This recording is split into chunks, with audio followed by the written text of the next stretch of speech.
Bismillahirrahmanirrahim.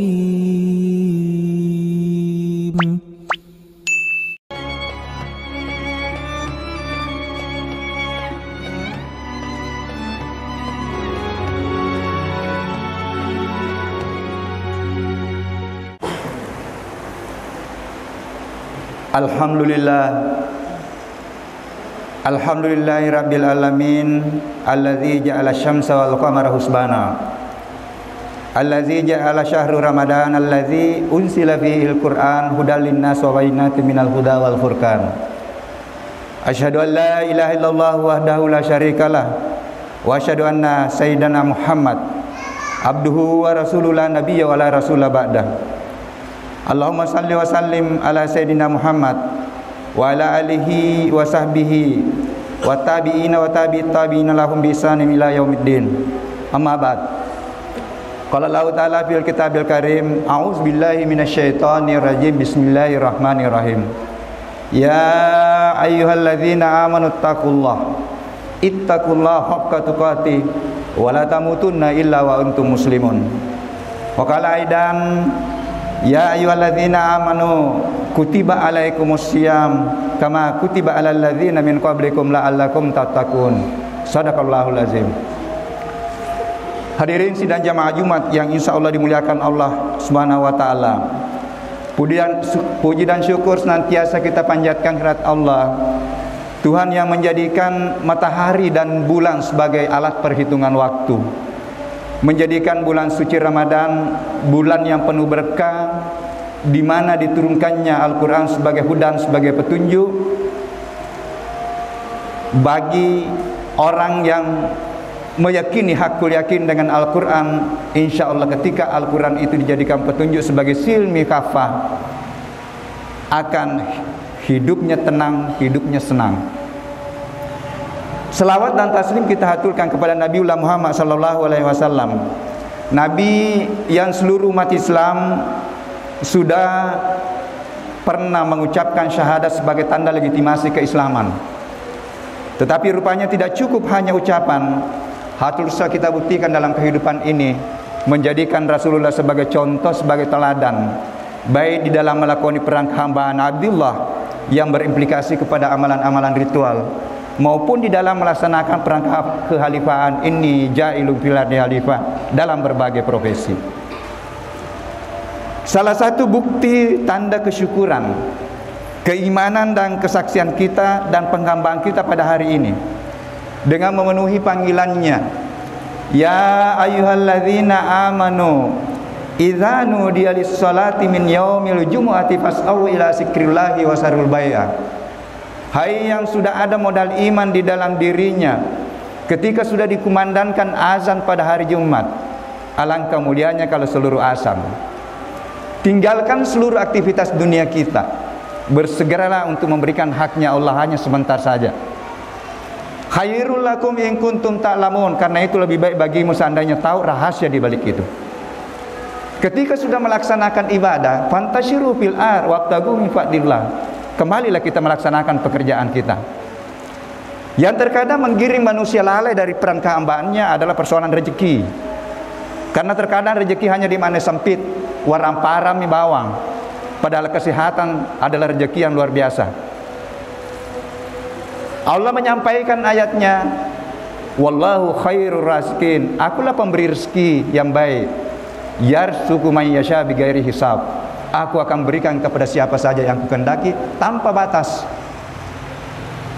Hadirin sidang jamaah Jumat yang insyaallah dimuliakan Allah, tidak terasa hari ini sudah Ramadan ke-6.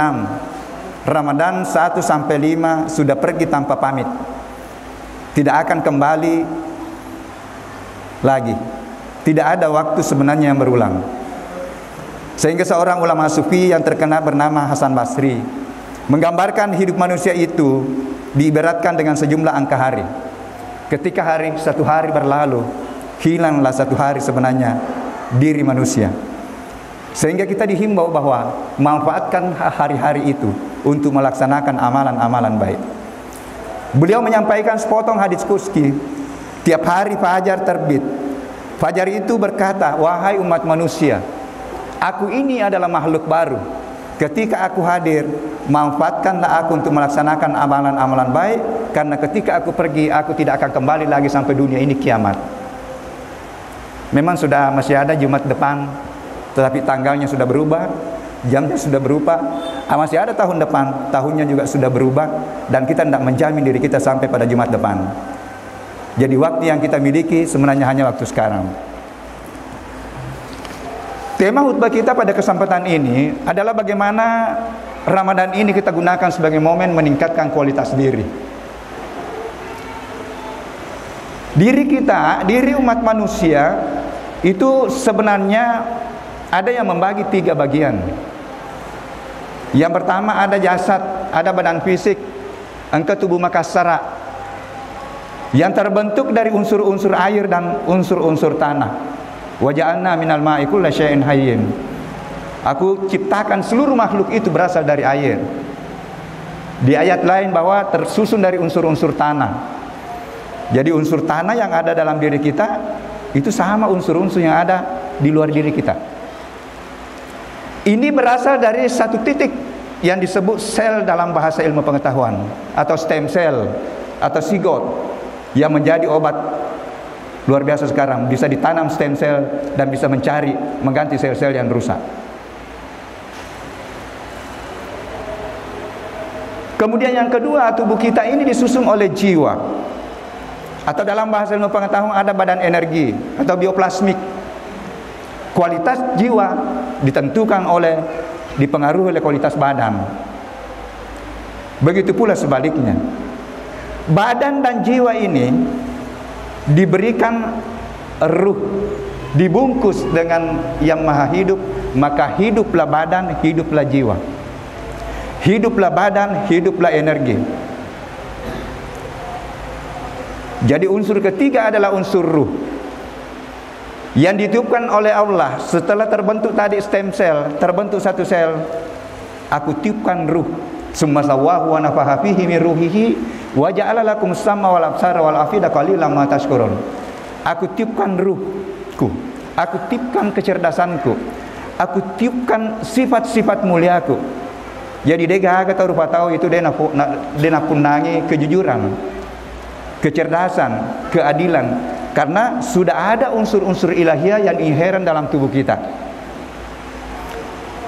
Tetapi bagaimana memunculkan sifat mulia ini? Ya, inilah pertaruhannya, karena diberikan alat oleh Allah, sam'a wal basara wal fu'ada kullu. Penglihatan, pendengaran dan akal pikiran, inilah menjadi alat untuk bagaimana memilih hidup. Mau ke kiri, mau ke kanan. Ini alatnya. Anak-anak yang masih kuliah mau cerdas, manfaatkan 3 ini. Karena ketika tidak dimanfaatkan 3 ini, juga akan diminta nanti pertanggungjawabannya nanti di hadapan Allah. Innas sam'a wal basara wal fu'ada kullu ulaika kana anhu mas'ula. Sesungguhnya penglihatan, pendengaran dan akal pikiran pasti aku akan minta pertanggungjawabannya. Karena inilah alat yang terkadang menggiring orang ke kiri karena mata. Orang korupsi mungkin karena mata, orang korupsi karena pendengaran. Tetapi orang bisa mulia karena mata, orang bisa mulia karena pendengaran dan akal pikiran. Hadirin sidang jemaah Jumat yang insya Allah dimuliakan Allah. Nah, bagaimana Ramadan ini sebagai bulan yang menjadi momen untuk meningkatkan kualitas diri, baik kualitas diri secara fisik maupun secara ruhani. Puasa yang dilaksanakan pada siang hari itu secara fisik, hasil-hasil penelitian menunjukkan bisa meningkatkan imun tubuh. Karena selama berpuasa itu terjadi proses detoksitasi namanya. Ada tentara tubuh yang dihadirkan oleh Allah untuk menerkam hasil-hasil metabolisme, sisa metabolisme tubuh, racun-racun tubuh, bahkan virus bisa diterkam dan diolah menjadi imun tubuh. Saya kira ini mestinya ini juga pendekatan-pendekatan kemarin hadir selama 2 tahun.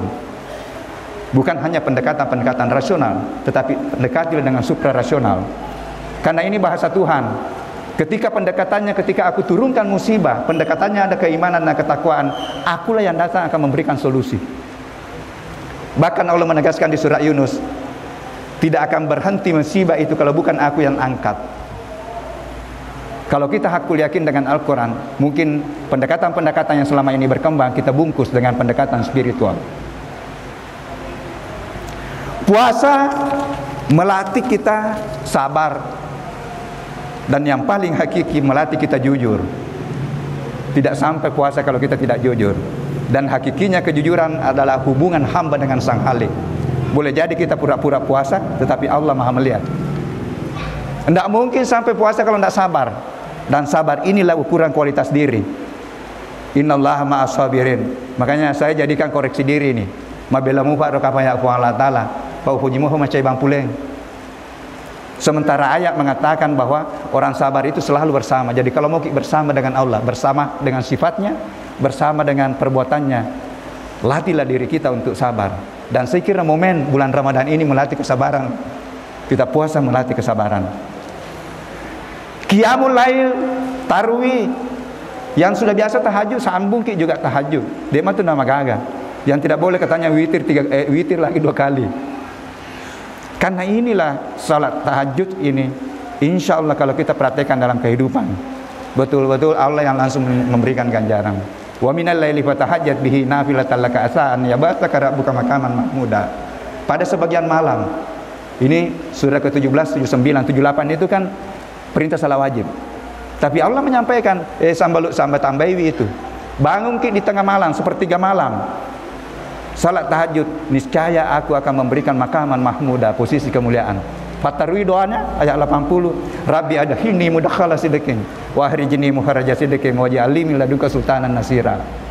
Apa oding posisi kemuliaan bisa kita dapatkan karena izin Allah ketika kita praktekkan. Satu-satunya salat sunnah langsung Allah yang memberikan peluang-peluang ganjaran. Hadirin sidang jamaah Jumat yang insya Allah dimuliakan Allah. Tadarus Al-Quran perbanyak di bulan suci Ramadan ini. Bulan di mana diturunkannya Al-Quran sebagai petunjuk kehidupan. Jangan hanya dibaca, mohon maaf kalau sudah lancar tambah-tambah tadaburi. Karena dalam Al-Quran ada dua kata yang diterjemahkan membaca. Ikra dengan utlu. Ikra itu dibaca, tetapi utlu baca, pahami, terapkan dalam kehidupan. Utlu ma uhiya ilaika minal kitab wa aqimis salata innas salata tanha 'anil fahsya'i wal munkar. Ya naro matuk ifasi runtu ya ro. Belajar Al-Qur'an dalam salat, insyaallah kita akan tercegah dengan perbuatan keji dan munkar. Mancaji koreksi itu koleku ya. Saya bilang jangan-jangan belum salat itu mencegah karena belum banyak pembelajaran terhadap Al-Qur'an. Mungkin masih kita baca tapi kita belum terapkan dalam kehidupan. Hadirin sidang jamaah Jumat yang insyaallah dimuliakan Allah. Nah, dengan memperbanyak Al-Quran, kemudian memperbanyak infak dan sedekah, inilah nanti yang berpeluang besar kita merebut kemuliaan di akhir Ramadan ini, yaitu ketakwaan. Inna akramakum indallahi atqakum. Pribadi-pribadi yang menduduki posisi ketakwaan yang sebenar-benarnya takwa, inilah pribadi-pribadi yang memiliki kualitas jiwa yang tinggi, yaitu al-mutmainnah, yang insya Allah mendapat panggilan khusus dari Allah, undangan khusus. Ya ayyatuhan nafsul mutmainnah, irji'i ila rabbiki radiyatan mardiyah fadkhuli fi ibadi wadkhuli jannati. Ya manang isapae mapamula ki riolona Allah Taala mengaku di hadapan hamba sebagai Allah sebagai hamba. Alastu birabbikum qalu bala syahidna, mencari jalan untuk diakui sebagai hamba. Ini ayatnya selalu kita minta doa, mudah-mudahan ditutup hidup kita dengan ini. Hai jiwa yang tenang, tentram, damai, kembalilah kepada Tuhanmu dengan hati yang puas lagi diridhoi. Maka masuklah ke dalam golongan-golongan hambaku yang saleh dan masuklah ke dalam surgaku, diundang. Saya kira itu mungkin mudah-mudahan ada manfaatnya. Barakallahu li wa lakum fil Qur'anil Karim wa nafa'na bihi minal ayati wa zikril hakim wa taqabbalna minkum tilawatahu innahu huwas samiul alim.